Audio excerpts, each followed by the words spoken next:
And we're live. Welcome everybody here to the Pressure Cooker. I am Anthony Irwin. In a second, I will be joined by a couple of friends of ours here as we sit on this game. The Boston Celtics are leading the Golden State Warriors 109 to 103, 4:11 to go. Peyton Pritchard open for three. Oof. Whew, thank God. Okay, there's Sabrina. Sabrina, how are you handling this matchup? I'm not doing well. No, it's I've got some very specific wagers on this. Okay, I want to hear about them. I'm basically playing this playoff long fantasy game, just like picking players to get totals on points, rebounds, and threes. And I'm up against Steph in this round, which is tricky. That first quarter probably had you worried a little bit. Worried is one way of putting it. Yeah. Although the second quarter, though, it evened out. Yeah. Didn't do anything in the second. And then it was nice of Steve Kerr to keep him on the bench as long as he did to start this fourth. I thought we were past the whole Steph sits the first 6 minutes of the second and the fourth. Like, I didn't think that happened during the playoffs anymore. Wild. Remember those days when, like, Kobe would sit for the first 4 minutes of the fourth, but, like, it would never be the full four? Like, yeah, you would just see how long you could push it until Kobe had to come back in. The best was, like, Kobe would be sitting there on the bench, like... Yeah. You know, he'd just be sitting there like, Kobe, we haven't even started the fourth yet. Oh, man. Oh, crap. I didn't do my background. Hold on. This is surprising. This is 11-0. Jesus. All right. There we go. So, Anthony, what timeline are we working with here? What's your score? Well, I'm still on commercial. Oof, man. Clean your glasses. Wow. Whoa. Okay, so there's already been 2 possessions since mine came back from commercial. Yeah, you're a little ahead. I'm right now. I'm looking at Jaylen Brown's night. A lot of Jaylen Brown in this game. A lot of Jaylen Brown. Yeah. Yeah. So it just came back. Horford makes from the baseline. Right. All right. So it was 111, 103, 3:33 to go here to wrap this thing up. Sometimes I forget that I'm on the air. So my apologies, everybody. And then there's Draymond. Oh, hell yeah. Draymond Green free throws. Watching Draymond shoot is an unpleasant experience. Just anywhere on the court, unpleasant experience. Draymond Green shoots like he's wearing a wet t-shirt.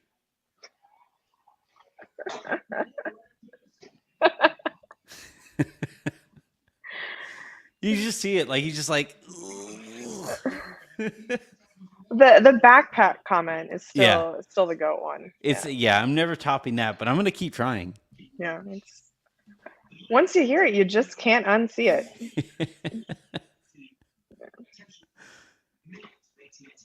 Yeesh. Good Lord, Draymond. Like I said, unpleasant to watch. Just imagine being the ball. Oh my gosh. No. Ow. Let's just pull up his line real quick, because Draymond has what we call an eye shot performance going today. 2 for 12 from the field, 0 of 3 from the foul line. I can't do this. It's a good thing the man can play defense. Sabrina, do you have any pet peeves? Oh, absolutely. What's like your top pet peeve? Oh, I think people using words incorrectly. Oh God, you work with me.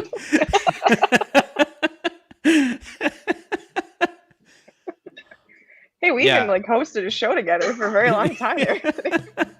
The whole time you're just sitting there, just like shaking, just making notes. Is there any way I could get him to not talk for the whole show? No, mine is. I think my top one is like not being able to see properly. So, like, it's not just a glasses thing. I don't even wear glasses normally, but like sunglasses or on the windshield, anything being on the windshield while I drive. And my dad used to drive me insane because he just like never replaced his windshield wipers. So back when I was just learning how to drive or just starting to drive, and I would borrow his car, and it was always just all smudged up. My dad's basically blind, so he didn't really even notice. 16 for Horford. Sheesh. All right, we are back. in San Francisco. I am not thrilled with how this game has transpired. It's hard enough to root for the Warriors. Oh my god. Uh-oh. Oh my god. Is this why Aaron's not joining? Yeah, Aaron Larson was supposed to join us, but Steve Kerr kept Steph on the bench. Curry on the bench for too long.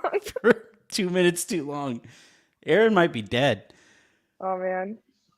I'm just thinking about how disappointed Aaron was when they lost game 2 to Memphis, a series that they had zero chance of actually losing. Yeah. This has to be killing him. Yeah. Come on, Steph. Oh my goodness. Oh no. Oof. The smart corner 3. 2:50 to go. 114, 103. I don't think this is. Steph needs to, or the Warriors in general, needs to play almost perfectly, I think, from here on out.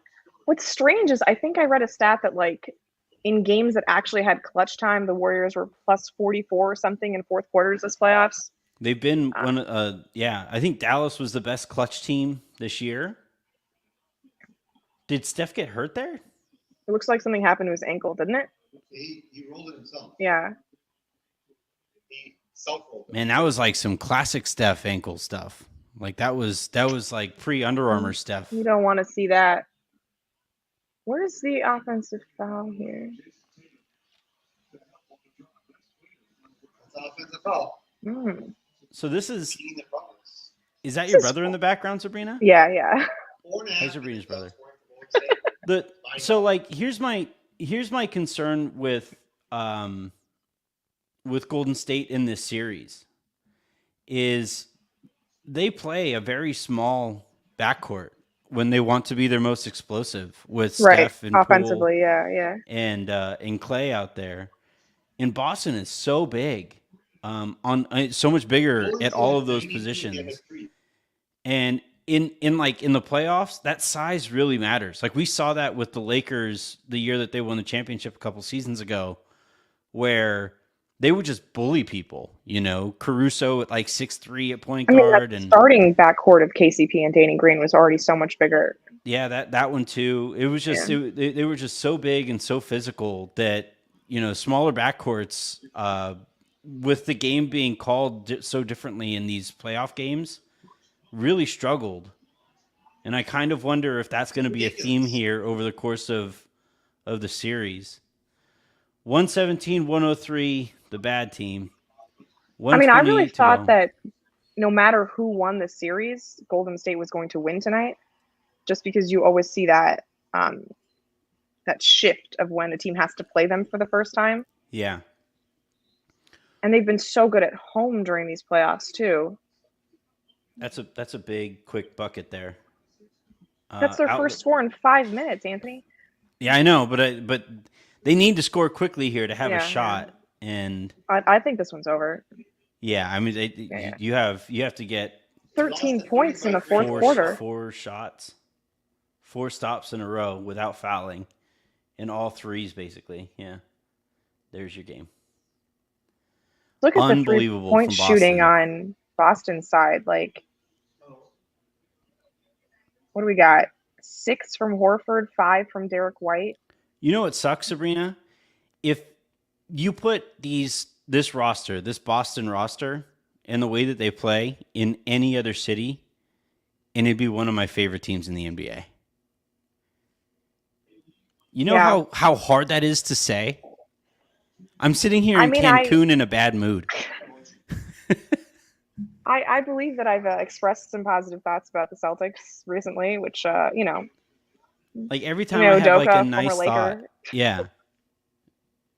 It's what really helps is that they are going to win a championship right after Danny Ainge left. At least we get that. At least we get that little satisfaction. Got a timeout here. I didn't really understand what happened here. Like, I thought we had a pressure cooker going, and it's not even been within single digits. No, that escalated quickly. It's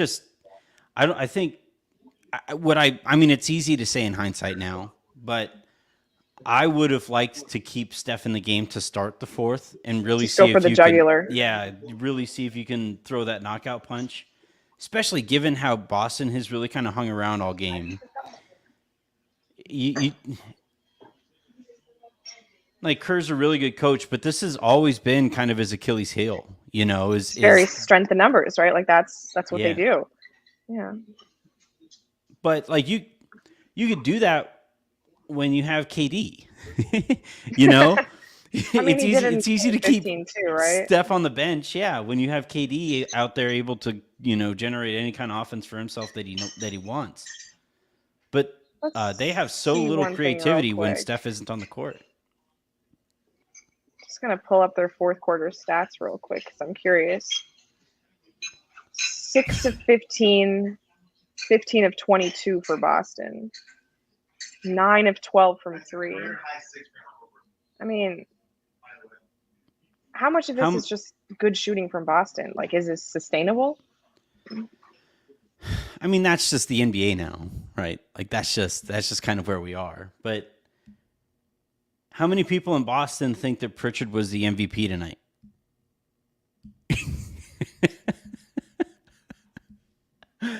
This is you're muted, I think. It's certainly not a guy with Jalen's last name, is it? Oh wow, Damian Lee got on the court. Oh, so that was a sub to get the starters out. I mean, there was a time when Golden State would go up by 15, and that was curtains. Yeah, I think this is one of those games that, like, the way that this played out specifically is exactly what Warriors fans were nervous about. Like, this is the one way you didn't want to lose if you're Golden State. You're up, you have all the momentum in the world. Kerr's Achilles heel bites him in the ass, and you blink. And what were they up 12 heading into the fourth? They were 15 in the third. What was the score at the end of the third? 12. They were up 12 going into the fourth. 27. Right, because it was a 14-point turnaround in the third. And then, I mean, this is like Boston winning in a Jason Tatum game like this really shouldn't be happening. Yeah, this is wild. 3 of 17 for Tatum. Is that Sauce Castillo? Oh no, it isn't. It could be. Who's Hauser? He is on the Celtics. That's 11 to 15 of the Celtics is like the most anonymous set of NBA players you will ever encounter. Just 2K create a player. Incredible level of players. Because like, remember when they at the trade deadline they like dumped everybody to get after the tax or something? Yeah. And so they just picked up a bunch of like 10 days and just cycled them through for the. How do you think Dennis Schroeder is feeling right now? He can't be feeling great. Like, I'm not sure he's watching. Do you think tough. He cares that much? Like, any parting thoughts before we get out of here? Does this? What did you think heading into the tonight, and what do you think coming out of it? I thought the Warriors would win tonight, just because the gap from Miami offense to Golden State offense I thought would be too much for Boston to handle. Yeah. On little rest. I thought Warriors were going to win in 6 going into this. I still would think the Warriors are going to win. They just have so much veteran know-how, and like I don't trust Boston to actually close things out. Like we saw what happened against Miami, but it's not a great feeling. Yeah, I actually heading into the series, I thought Boston was going to win because of the size factor that I kind of talked about, and I still had Boston losing tonight. So, a series that I thought was going to be Boston winning in 6, it could be even shorter. I don't think it'll be shorter. I think the Warriors are too good for that. But like the fact that they don't punish you for playing one-way players, like the fact that Tice can get on the court and Peyton Pritchard can get on the court, like Pritchard wasn't even playing against Miami. Miami's not as good of a team as Golden State. Yeah.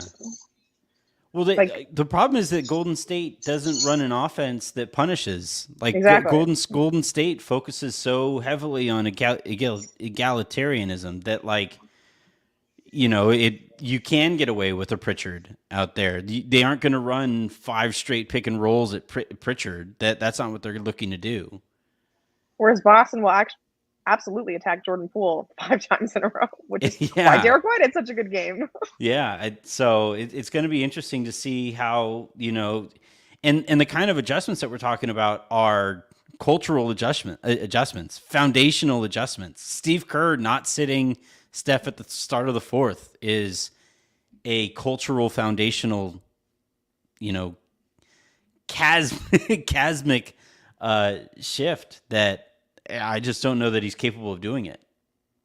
I mean, do you think that's all it is? Like, well, no, not just that, but I'm saying, like, you know, attacking mismatches and you know, taking advantage of those one-way players. Because, you know, on the other end of it too, they overhelp Golden State. Like, Aaron talks all the time about how Golden State overhelps. Mm-hmm. So that's actually playing into, like, Tice being out there, is the fact that, like, they're helping to go help on Tice in a way that, like, you don't have to, and it actually hurts you. So yeah, some of the shifts that they're gonna have to make are, like, you know, parts of their identity, and I'm not positive. And that was my concern heading into the series, was that Boston presented issues to them that forced those kind of identity shifts, and I'm not positive that they're going to be able to make those identity shifts. I hope so. God. I just don't see them having this bad of a fourth quarter. Like, this was a colossally bad fourth quarter that we just don't see out of the Warriors, right? Like, even times that they've lost in the playoffs, they always get better as the game goes on. And I think they'll get better as the series goes on. Yeah. No, I mean, this was certainly, and this is where Boston coming out of a dogfight like they had in with Miami actually kind of helps, I think. Because Dallas was such a mismatch for Golden State that they were able to just kind of float through that series. And I thought, like, the fact that, like, the first quarter was very telling to me, that in that first quarter, Steph is going off the damn it, James. Steph is going off, and you have you know, Boston still kind of hanging tough, and I thought that really kind of shook Golden State. They're sitting there saying, the fact that Steph is having a Steph quarter. And this is haymaker after haymaker that Steph is throwing, and Boston is still right there. I really think after the series that they had with Dallas that they were expecting, like, this should have been a blowout, and it wasn't. And I think over the course of the game, it kind of wore them down. And then in the fourth quarter, I agree with you that that's an outlier, poor performance. But I also think that this could have been kind of a signal that they might actually wear down in some of these games. I think of Boston's backcourt almost like a running back in football, you know, a really good running back in football that you keep running the ball up the down middle. The line. Yeah, you keep running the ball up the middle. You keep that clock, you know, kind of trickling down. You keep possession of the ball. And then when it's time, when that team actually really needs to stop, it's really difficult for them to stand that running back up. So we'll see. I hope I'm wrong. I hope James isn't this kind of smoke for the rest of the series. But we'll see. All right, that's going to do it here for this episode of the Pressure Cooker. We're going to be doing this, I think, for the rest of the series. This is fun. I got to go out and get a couple more of these shirts, I think. Go find a new beach to vacation. Yeah, I think I'm gonna have to move to a different beach. This one's bad luck.